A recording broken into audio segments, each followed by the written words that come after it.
Fit 101. We ain't telling you to exactly copy our fit, but we're here to give you inspos for your next outfit. Firstly, the foundation. You need a plain white tee, a pair of jeans, and a plain white shoe. Secondly, the layering. Of course, this is a plain fit and you want to elevate it, so at least add some accessories and jacket.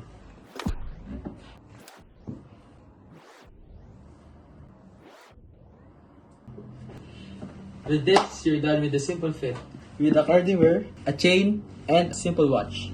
Thirdly, the mix and match.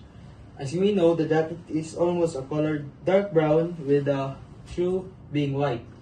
So, at least add some color to the shoe. Add some brown boots. Might as well add some shades. And with your brown boots. For the second fit, I'll go with the street luxury style. For the foundation, I'll go with these light dark pants. As you can see with the pants, it's kinda loose. That's why it's for the street style. For the top, I'll go with this yellowish long sleeve. With this, you're almost done, but this looks kinda ugly. So we'll replace the white shoe. Looks better, but it's missing the layering. With this, you're almost basically done, but at least add some statement pieces. For example, a tie. Lastly, a pair of shades to add some statement.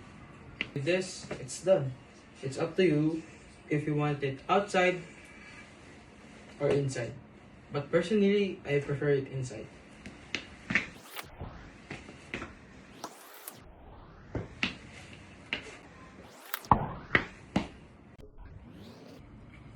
And of course, we all know of the Tito outfit.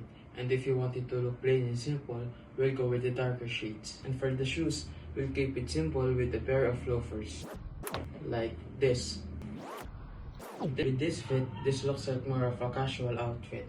But we want to achieve the Tito outfit. And for that, I'll go with this polo in the dark blue because it's in the darker shades. With this fit, we won't forget about the layering.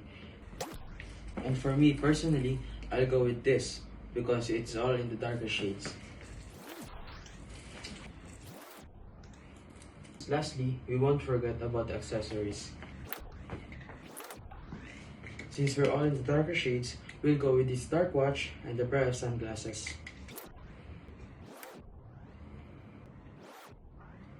With this, it's done. Of course, after that outfit, you would also need an alternate color to change your style and look for the day. Firstly, you would need a pair of light blue denim pants. And to pair with that, you would also need this blue low-cut shoe to enhance the outfit. Again, this is the fit. And thirdly, you would need to layer it. And now, I added a black vest. Lastly, add some accessories. For my choice, I choose a sling bag to match with the vest with a darker color. Lastly, I would need to also accessorize my whole fit to add some details.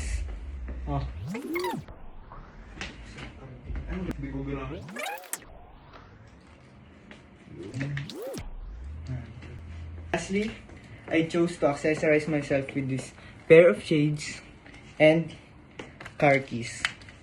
This is the final look.